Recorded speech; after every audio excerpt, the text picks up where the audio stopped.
magari. Kwa hiyo enendeni ulimwenguni mkamiliki mkatawale samaki wa baharini. Hii samaki wa baharini, hawa maprofesa wa Kigiriki na maprofesa wa Hebrew Kiebrania, hawa maprofesa walikuwa wanachambua Mungu alikuwa anamaanisha nini hapa.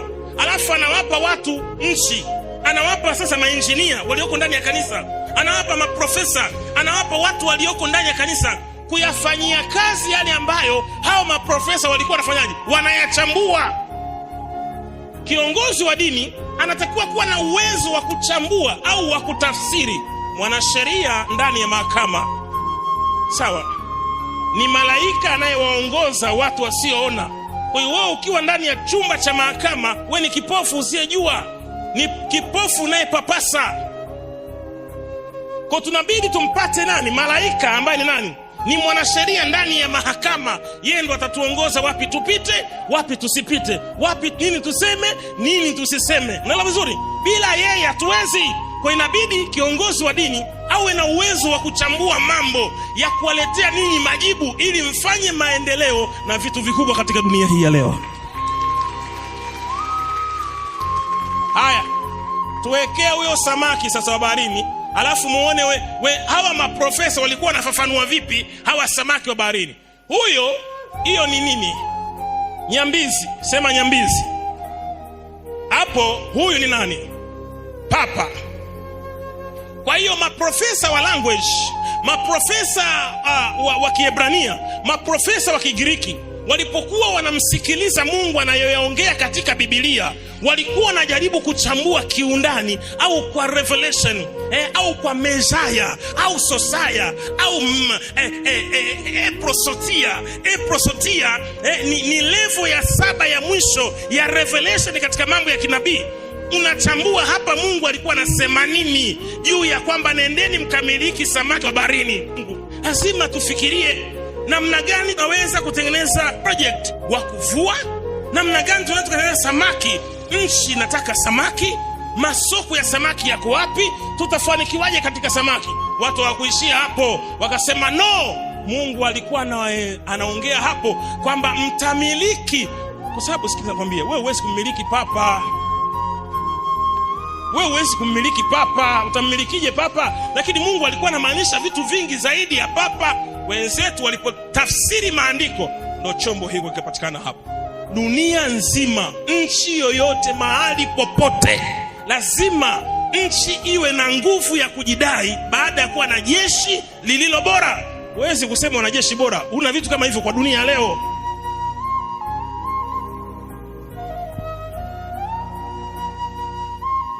Na sisi Tanzania tumejitahidi sana.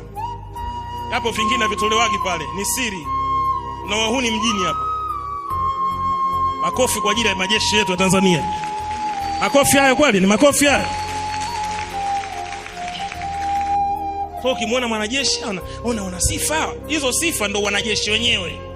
Bila hizo sifa hajao mwanajeshi. Wewe unataka mwanajeshi apite jamani, Adija upo ndo mwanajeshi huyo. Mwanajeshi unaweza ukamsalimia akakuangalia, unasemaje? Hebu sogea hapa. Jamani, mimi kama baba yako. Nani baba yako wewe? Ndo sifa mwanajeshi. Makofi kwa ajili ya wanajeshi. Amen. Na kaka kwenye status unamweka Rambo. Anakujua Rambo wewe? Cha ujinga. Hakuna account ya jeshi la wananchi. Ukachukua wanajeshi waweka kwenye status. Penda nchi yako. Ndo uzalendo huo. Kiongea hivyo anakuambia siasa. Penda nchi yako. Ulindwi na hao, unalindwa na hao au unaowazarau.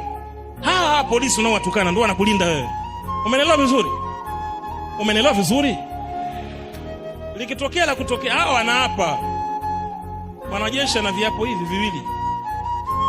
Kuwa tayari kutekeleza majukumu yake mahali popote ndani ya taifa au nje ya taifa. Kiapo cha pili cha mwanajeshi, yuko tayari kufa mahali popote kwenye mazingira yoyote kwa ajili ya nchi yake. Kumlinda nani? Kukulinda wewe. Sasa uone huyu mtu amesacrifice kwa ajili yako. Tuwapigie makofi kwa mara ya mwisho. Yeah.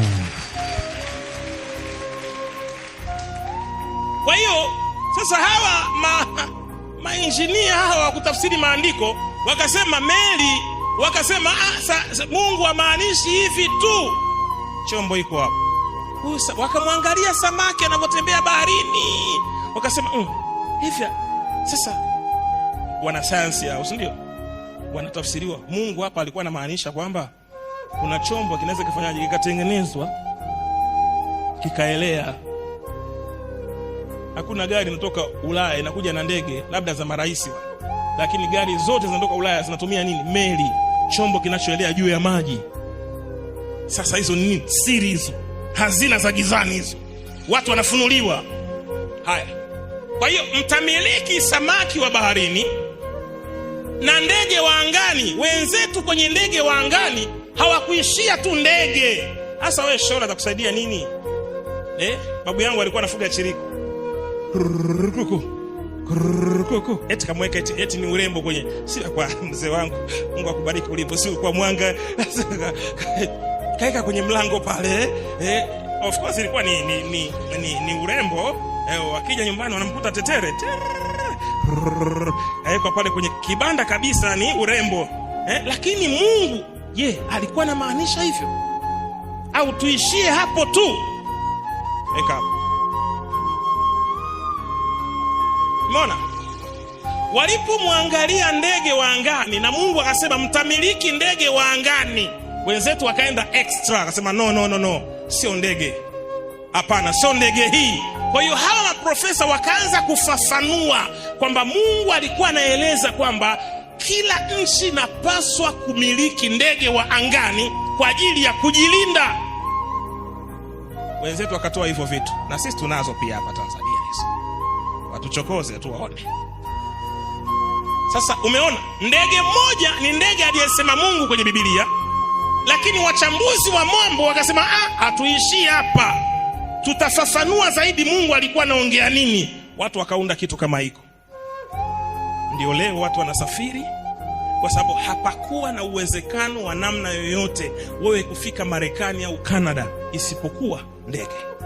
Na mpaka leo hapajapatikana njia nyingine ya kuweza kusafiri kutoka Kenya tu mpaka Amsterdam unatumia masaa 9 ndani ya ndege.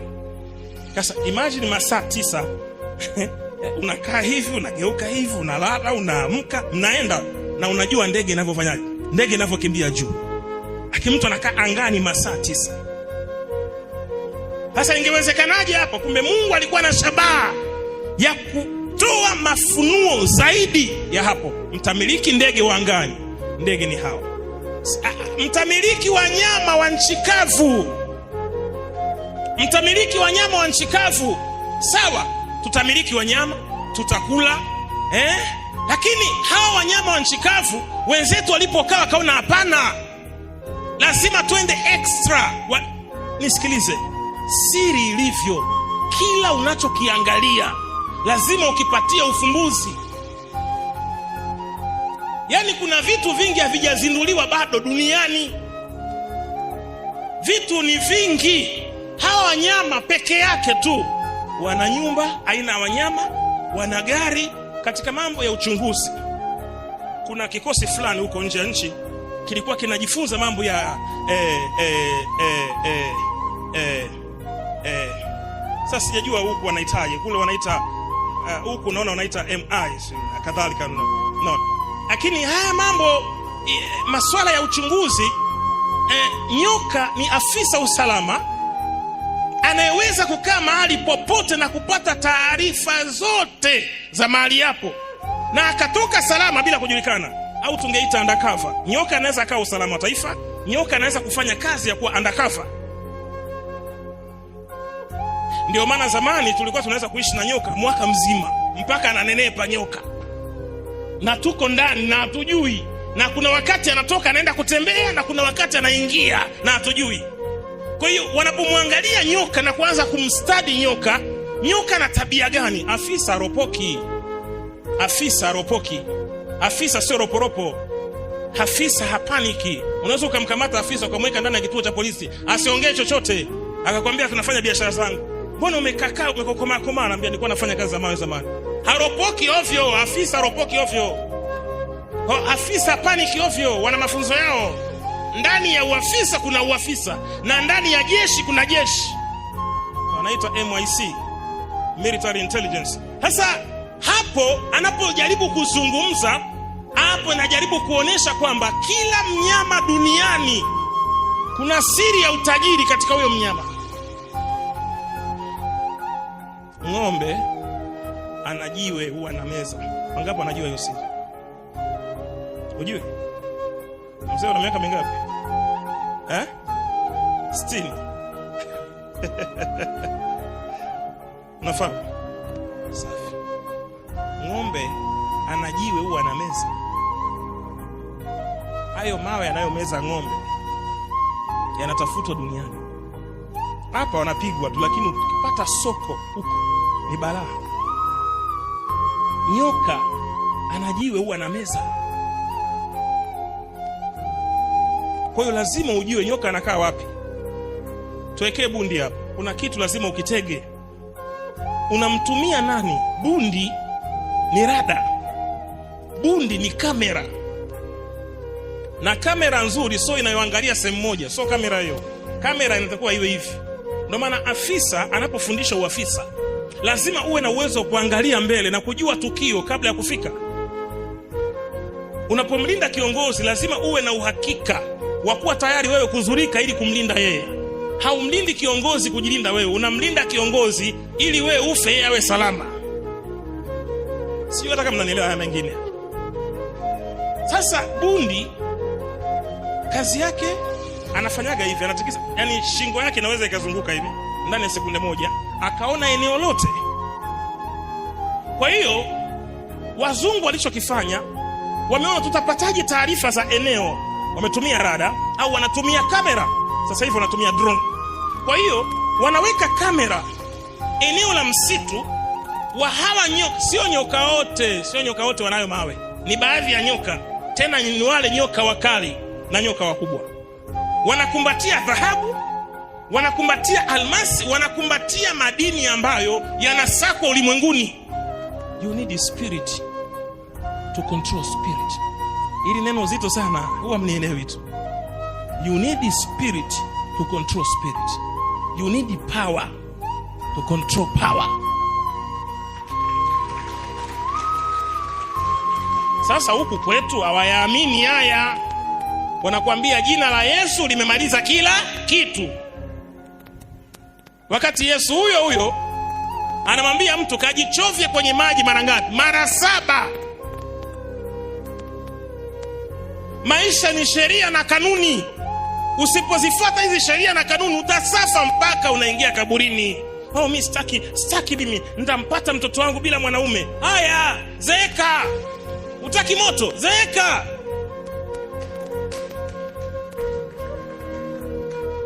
Haliwezi likaja li baba mimi likalalia hapa haya mama, haya. Utaki kuteseka? Haya. Okay, wewe wenzetu wanatumia viumbe kule. Huku hatuamini kwa sababu sisi hatutumii majini, sisi tunatumia angels, malaika. Kuna vitu huwezi kuvipata bila viumbe. Huwezi. Utafuti mali hivi hivi. Wewe huwezi kujua hapa kunacho au hakuna. Huwezi kuchimba kama kipofu, hapana. Lazima uwe na kitu kinachokuongoza. Maandiko yanasema nami nitamtuma malaika mbele ya njia yako ili afanyeje? Apate kukuongoza. Lazima upate kitu cha kukuongoza. Kiko wapi sasa? Unatafuta hela miaka 40. Unatafuta hela miaka 20. Nini unafanya kinaendelea brother? I challenge you. Wewe si mpambanaji wewe? Wewe si unahangaika wewe? Si unamwaga jasho wewe? Si ni dereva wewe? Si ni fundi ujenzi wewe? Si ni fundi makenika wewe? Si unapambana brother, unakwenda kwenye ofisi? Si ni afisa wewe? Unapata hela haikai. Unapambana, unajenga, unaishia njiani. Kila unachokifanya kiendi. Unamwaga jasho, una familia, una mke, una watoto, una mama, una dada, una shangazi, una ndugu zako kijijini kwenu pale. Ile nyumba ambayo ni nyumba nyumba iliyobomoka ya matope. Hakuna wa kubadilisha ile nyumba. Unasubiriwa wewe utoboe kimaisha ili ukabadilishe umasikini wa kwenu. Unasubiriwa wewe. Amka Afrika, amka Tanzania, amka Kenya, amka Uganda. Mtu mmoja aseme amka Afrika. Unamsubiri nani akabadilisha hali ya kwenu kaka? Hakuna. Bro, hakuna mtu akuchange hali ya kwenu, hakuna. Ni wewe. Hakuna. Mwanaume hadeki, mwanaume asusi, mwanaume halii, mwanaume hachoki. Hata ukianguka unasimama. Nila vizuri. Jeshini hakuna mwanamke. Amka, we ni soja. Tutembee. Jenereta jeshini haizimwi. Amka. Hakuna gwanda chafu jeshini. Amka, we ni soja. Pambana, pigana. Unaweza kijana. Usikate tamaa hata kama watu wamekukatisha tamaa kukwambia hauwezi kufanya chochote. Mimi nakueleza unaweza ukafanya chochote. Unaweza ukabadilisha hali ya kwenu. Unaweza ukabadilisha hali ya nyumbani kwenu. Unaweza ukauondoa umasikini wa kwenu. Mmoja seme haleluya. Nyosha mikono yako juu mbele, sema Bwana Yesu, nisaidie nimwelewe mtumishi leo. Na nilichokifuata leo nikipokee kwa mikono miwili. Sema napokea. Napokea. Kwa nini Mfalme Suleiman alikuwa na viumbe?